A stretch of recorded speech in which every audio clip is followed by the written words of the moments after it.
নমস্কার বন্ধুরা, আমি মৌটুসী। আমার এই চ্যানেলে অনেক অনেক স্বাগত ও ভালোবাসা জানিয়ে আজকে আরও একটি নতুন রান্নার রেসিপি নিয়ে হাজির হয়ে গেলাম আপনাদের সামনে। তো আমি আজকে খুব সহজভাবে রান্না করে দেখাবো চিলি চিকেন উইথ গ্রেভি। তাহলে চলুন দেখে নেওয়া যাক কীভাবে আমি বানাই। খুব সহজভাবে বানাবো, যারা নতুন রাঁধুনি তাদের আশা করি কাজে লাগবে। তো চলুন রান্নাটা শুরু করি। আমি জানি আপনারা খুব ভালো করে হয়তো চিলি চিকেন বানাতে পারেন, কিন্তু আমি কীভাবে বানাই সেটাই আজকে আপনাদের সাথে শেয়ার করব।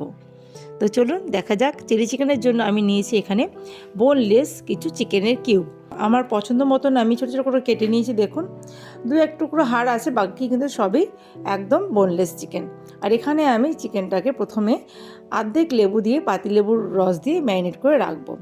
তো পাতিলেবুর রসটা দিলে খুব ভালো সফট হয়ে যায় চিকেনটা। পাতিলেবু না থাকলে আপনারা ভিনিগারও দিতে পারেন অথবা টক দই দিতে পারেন। আমি এখানে লেবুর রস ব্যবহার করলাম বলে ভিনিগারটা এখন দেবো না। তারপরে দিয়ে দিলাম সামান্য নুন দিয়ে আমি এটাকে ভালো করে ম্যারিনেট করে কিছুক্ষণ রেখে দেবো। নুন আর পাতিলেবুর রস, আর সামান্য দেবো এখন আমি সয়া সস। নুন আর পাতিলেবুর রস দিয়ে এখন আমি চিকেনটাকে ভালো করে মেখে নেবো হাতের সাহায্যে। ভালো করে মেখে তারপরে আমি এখানে ব্যবহার করব ডার্ক সয়া সস। চিলি চিকেনে ডার্ক সয়া সসটা কিন্তু একেবারে লাগবেই লাগবে। এটা ছাড়া চিলি চিকেন অসম্পূর্ণ। তো এইটা রাখার চেষ্টা করবেন।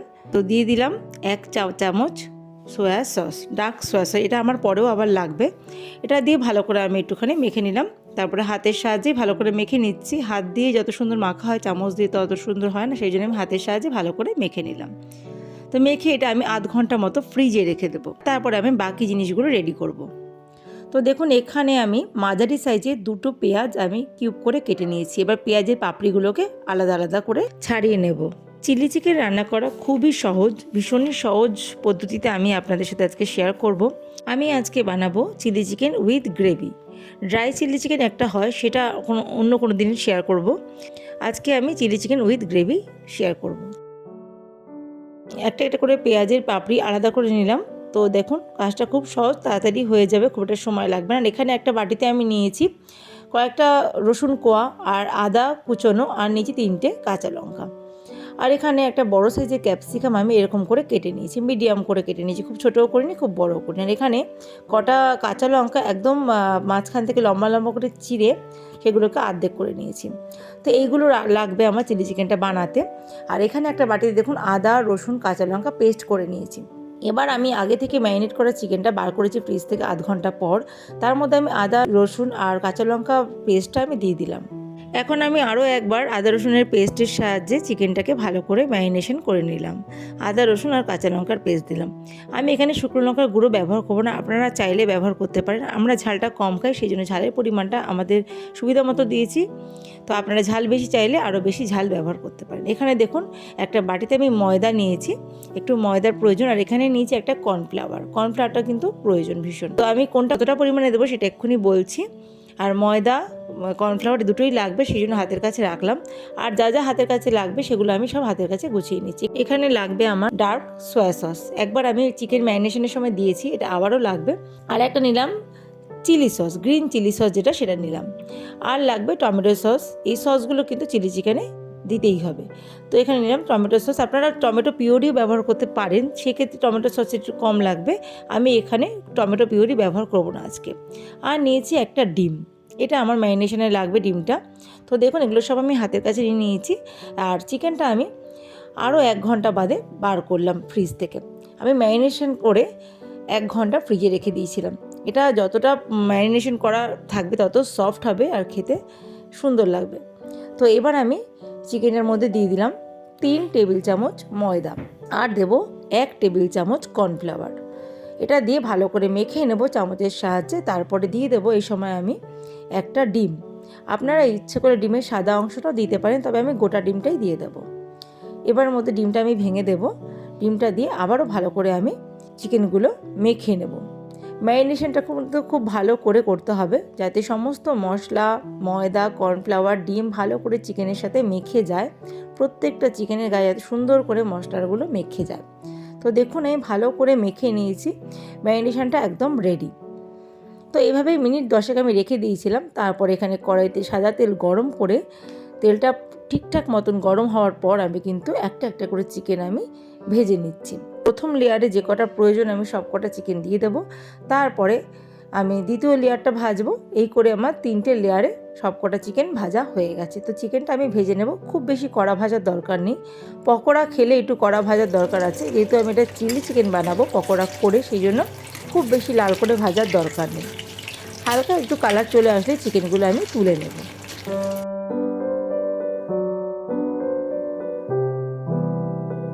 লো টু মিডিয়াম ফ্লেমে চিকেনগুলো আমি ভেজে নিচ্ছি। চিকেনগুলো ওখানে ভাজা হচ্ছে, আর এখানে একটা বাটিতে আমি একটা পেস্ট রেডি করছি। তো দেখুন এখানে 2 চা চামচ আমি টমেটো সস নিলাম একটা বাটিতে। এরপর আমি 2 চা চামচ গ্রিন চিলি সস নেব। আপনারা ইচ্ছা করে রেড চিলি সসও ব্যবহার করতে পারেন। তো আমি এখানে রেড চিলি সস বা শুকনো লঙ্কার গুঁড়ো কোনোটাই ব্যবহার করব না আজকের রান্নায়। আর এখানে নিয়ে নিচ্ছি সোয়া সস, ডার্ক সোয়া সস। এখানে আমি 2 চা চামচ নিলাম, নিয়ে ভালো করে চামচের সাহায্যে একটা পেস্ট রেডি করছি। দেখুন ভালো করে মিশিয়ে নিচ্ছি। যেহেতু চিলি চিকেনটা আমাকে হাই ফ্লেমে রান্না করতে হবে, সেই জন্য সসটা আগে থেকে এভাবে বানিয়ে নেবেন, তাহলে রান্না করার সময় তলায় লেগে যাবে না বা পুড়ে যাবে না রান্নাটা। হাই ফ্লেমে কিন্তু চিলি চিকেনটা বানাতেই হবে। এখানে সব রকম সস আমি ভালো করে মিশিয়ে নিচ্ছি চামচের সাহায্যে। তারপরে দেখো 1 চা চামচ আমি ভিনিগার ইউজ করলাম। তো এখানে ভিনিগারটা দিলে টেস্টটা আরও ভালো আসবে। তো ভিনিগারটা দিয়ে আমি আরও একবার ভালো করে চামচের সাহায্যে মিশিয়ে নিলাম। তো মিশিয়ে পেস্টটাকে আমি রেডি করে রাখলাম। আর এখানে চিকেনটা ফ্রাই হয়ে গেছে। এর থেকে বেশি লাল বা কড়া করে ভাজার প্রয়োজন নেই, তাহলে চিকেনটা একদম শক্ত লাগবে, খাওয়ার সময় ছিবড়ে লাগবে। তো এইভাবেই আমি চিকেনগুলো তুলে নিচ্ছি। আর যদি আপনার পাকোড়া খান তো এটাকে একটু কড়া করে ভেজে নেবেন। চিলি চিকেন বানানোর আগে চিকেনগুলো সুন্দরভাবে ফ্রাই করে নেওয়াটা কিন্তু খুবই প্রয়োজন। বেশি কড়া করে ভাজলে কিন্তু চিলি চিকেন খেতে ভালো লাগবে না, আরও একবার বললাম। তো প্রথম ব্যাচে যেই চিকেনগুলো আমি দিয়েছিলাম সেগুলো ফ্রাই করা হয়ে গেছে, সব কটা আমি তুলে নিয়েছি। এবার সেকেন্ড ব্যাচে চিকেনগুলো আমি একটা একটা করে তেলের মধ্যে দিয়ে দিচ্ছি। এগুলো আমি ভালো করে ফ্রাই করে নেব।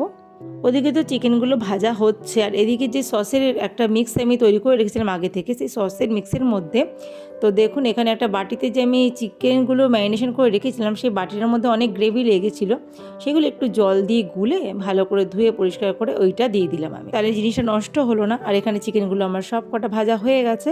আর দেখুন চিকেনটা ভাজার পর এখন এতটা তেল রয়েছে, আর চিকেনগুলো ঠিক এইভাবে আমি ভেজে নিয়েছি। কালারটা দেখেই বুঝতে পারছেন বেশি কড়া করে ভাজিনি। তারপরে সেই তেলের মধ্যে আমি দিয়ে দিলাম কেটে রাখা পেঁয়াজগুলো যে আগে থেকে ছাড়িয়ে রেখেছিলাম, পেঁয়াজের পাপড়িগুলো, সেগুলো আমি দিয়ে দিলাম। পেঁয়াজগুলো একটু নাড়াচাড়া করে আমি দিয়ে দেবো এখানে আদা রসুনের পেস্ট। আপনারা ইচ্ছে করলে আদা রসুন কুচি কুচি করে কেটেও দিতে পারেন। আমি এখানে আদা রসুনটা গ্রেট করে নিয়েছি, এটা গ্রেটারের সাহায্যে সুন্দরভাবে গ্রেট করে নিয়েছি। এবার আমি এখন দিয়ে দেবো আগে থেকে গ্রেট করে রাখা আদা রসুনের পেস্টটা এখন দিয়ে দিচ্ছি। তো এটা দিয়ে আবারও হাই ফ্লেমে ভেজে নেব পেঁয়াজের সাথে। তো খুব সহজ একটা রান্না, খুব তাড়াতাড়ি হয়ে যায়। চিকেনটা ভাজতেই যা সময় লাগে, তারপরে কিন্তু এই বাকি রান্নাটা করতে একদমই সময় লাগে না। এরপরে আমি এখানে দিয়ে দেবো ক্যাপসিকামটা আগে থেকে কেটে রেখেছিলাম।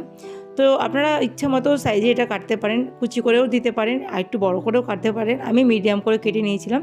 তো ক্যাপসিকামটা আমি পেঁয়াজের সাথেই ভেজে নিচ্ছি। এরপর আমি দিয়ে দেবো স্বাদ মতো নুনটা এখানে বুঝে দিতে হবে, যেহেতু চিকেন ম্যারিনেট করার সময় কিন্তু নুন দিয়েছিলাম, আর প্রত্যেকটা সসের মধ্যে নুন আছে, সেই জন্য নুনটা এখন বুঝে দিতে হবে। অল্প নুন দিলাম, তাহলে এই যে পেঁয়াজ ক্যাপসিকাম এটা একটু নরম হয়ে যাবে তাড়াতাড়ি। আর এখন দিয়ে দিলাম আমি কুচিয়ে রাখা কাঁচা লঙ্কাটা বেশি কুচাইনি, লম্বা লম্বা করে জাস্ট মাঝখান থেকে চিড়ে নিয়েছি। চিলি চিকেনে কাঁচা লঙ্কার ফ্লেভারটা আমার ভীষণ ভালো লাগে, তাই জন্য কাঁচা লঙ্কার পেস্ট আর কাঁচা লঙ্কা কুচি ব্যবহার করলাম। আমি কোনো রকম কিন্তু শুকনো লঙ্কার গুঁড়ো ব্যবহার করিনি, আপনারা চাইলে শুকনো লঙ্কার গুঁড়ো দিতেই পারেন। আর তারপরে যে আগে থেকে রেডি করে রেখেছিলাম একটা পেস্ট, সব রকম sauce, chilli sauce, tomato sauce, dark soya sauce, সব পেস্টটা আমি দিয়ে দিলাম। তো সসগুলো দিয়ে হাই ফ্লেমে কিন্তু রান্নাটা করছি এখন আমি। এরপর আমি সসের যে বাটিটার মধ্যে আমি সসটা রেডি করেছিলাম, সেই বাটিটা ধুয়ে সামান্য জল ব্যবহার করবো, না হলে মশলাটা তলায় লেগে যেতে পারে, সেই জন্য সামান্য জল দিয়ে দিলাম। এখন কিন্তু রান্নাটা সম্পূর্ণ হাই ফ্লেমে হচ্ছে। আর এখানে মিক্সার গ্রাইন্ডারে যেটুকু মশলা লেগেছিল, সেই মশলাটা ধুয়ে আমি ভালো করে সেই জলটাও দিয়ে দিলাম, তাহলে কোনো মশলাই আমার নষ্ট হলো না। সমস্ত জলটা দিয়ে ভালো করে মিশিয়ে হাই ফ্লেমে রান্নাটা করছি। এরপর আমি ভেজে রাখা চিকেনগুলো এখন দিয়ে দেবো। সমস্ত চিকেনগুলো দিয়ে এবার ভালো করে মিশিয়ে নেব। এখন কিন্তু ফ্লেম কোনো মতেই কমানো যাবে না। আগেই বলেছি এটা চিলি চিকেন উইথ গ্রেভি রান্না করছি আমি, সেই জন্য এখানে একটু জল দিতেই হচ্ছে আমার। এটা যদি ড্রাই চিলি চিকেন হতো তাহলে জল ব্যবহার করতাম না। তো আপনারা যে যেরকম গ্রেভি পছন্দ করেন সেরকম জলটা দেবেন। তো আমার এখানে যতটা গ্রেভির প্রয়োজন আমি ততটা জল ব্যবহার করেছি, এখানে জলটা একটু টানবে। তো এখন আমি আর সামান্য একটু জল দেব। এই যে বাটিটার মধ্যে সসগুলো ছিলাম সেই বাটিটা ধুয়ে আমি আবারও জল দিয়ে দিলাম, হাফ বাটি মতন। জলটা দিয়ে নাড়াচাড়া করে আবারও আমি চিকেনগুলো ভালো করে মিশিয়ে নিয়েছি। কন্টিনিউয়াস কিন্তু নাড়াচাড়া করতে হবে। তো দেখুন যতটা জলের প্রয়োজন আমি দিয়ে দিলাম, আর জল দেবো না। এবার এটাকে আমি ফুটতে দেবো। এবার আমি গ্যাসটাকে একটু মিডিয়াম করে তারপর আমি ঢেকে রান্নাটা করব। তো মিডিয়াম ফ্লেমে ঢেকে আমি রান্নাটা করব। এখন 5 থেকে 7 মিনিট রান্না করব। আর এই ফাঁকে আমি একটা বাটিতে কর্নফ্লাওয়ার রেডি করছি। এখানে নর্মাল টেম্পারেচারে জল নিয়েছি আর 1 টেবিল চামচ কর্নফ্লাওয়ার নিয়েছি, আর তার মধ্যে দিয়ে দিলাম 1 চা চামচ সয়া সস। এখন কর্নফ্লাওয়ারটা দিলে না চিলি চিকেনটা কালারটা অনেকটা সাদা সাদা ভাব চলে আসে, সেই জন্য একটু সয়া সস মিশিয়ে নিলাম, তাহলে কালচে কালারটা থাকবে। তো এখানে দেখুন কর্নফ্লাওয়ারটা রেডি হয়ে গেল। এরপর আমি ঢাকাটা খুলে নিয়েছি। দেখুন চিলি চিকেনটা আমার প্রায় রেডি। এবার আমি নামিয়ে নেব। সামান্য চিনি অ্যাড করলাম, চিনিটা দিলে কালারটা সুন্দর আসে। চিনির জায়গায় আপনারা মধুও দিতে পারেন, মধুটা আমার কাছে ছিল না তাই আমি চিনি ব্যবহার করলাম। এরপর আমি দিয়ে দেবো আগে থেকে গুলে রাখা কর্নফ্লাওয়ারটা দিতেই হবে নামানোর আগে। কর্নফ্লাওয়ারটা দিলে যে গ্রেভিটা একটু বেশ থিক হয় আর কি, সেই জন্য কর্নফ্লাওয়ারটা কিন্তু চিলি চিকেনে দিতেই হবে। এখানে চিলি চিকেনটা একদম রেডি। এখন আমি গ্যাসটাকে অফ করে ঢাকা চাপা দিয়ে 5 মিনিট স্ট্যান্ডিং টাইমে রেখে দেবো। এখানে একটা কথা বলি, আমি কিন্তু বাকি রান্নাটা করলাম লোহার কড়াইতে, কারণ লোহার কড়াইতে চিলি চিকেন রান্না করলে কালারটা একটু মানে কালচে কালচে হয়, যেরকম চিলি চিকেনের কালার হয় রেস্টুরেন্টে সেরকম কালারটা আসে। সেই জন্য আমি পরের দিকে রান্নাটা কিন্তু করলাম লোহার কড়াইতে। চিকেনটা আমি একটা অ্যালুমিনিয়ামের কড়াইতে ভেজে নিয়েছিলাম, তারপরে লোহার কড়াইতে বাকি রান্নাটা করলাম। তো আমি চিলি চিকেনটা এখন সার্ভ করে নিচ্ছি। দেখুন কি সুন্দর দেখতে হয়েছে। ওপর দিয়ে সামান্য তিল ছড়িয়ে দেবো। এবার আমি তিলটা ছড়িয়ে দিলে ওপরে দেখতে আরও সুন্দর লাগবে। তো আমার চিলি চিকেনটা একদম রেডি। এটা আমি আজকে পরিবেশন করব ফ্রাইড রাইসের সাথে। ফ্রাইড রাইসের রেসিপি আজকে শেয়ার করলাম না, অন্য আরেকদিন শেয়ার করব। চিলি চিকেন গরম রুটির সাথে খেতেও বেশ ভালো লাগে। তো আজকে আমি খাবারটা পরিবেশন করলাম ফ্রাইড রাইসের সাথে। আমার আজকের রেসিপি আপনাদের কেমন লাগলো অবশ্যই কমেন্ট করে জানাবেন। ভালো লাগলে একটা লাইক দেবেন। চ্যানেল নতুন বন্ধু হয়ে থাকলে অবশ্যই চ্যানেলটা সাবস্ক্রাইব করে আমার পাশে থাকবেন। দেখা হচ্ছে নতুন একটা রেসিপি নিয়ে নতুন একটা দিনে। সবাই ভীষণ ভালো থাকবেন এবং সুস্থ থাকবেন এই কামনা করি।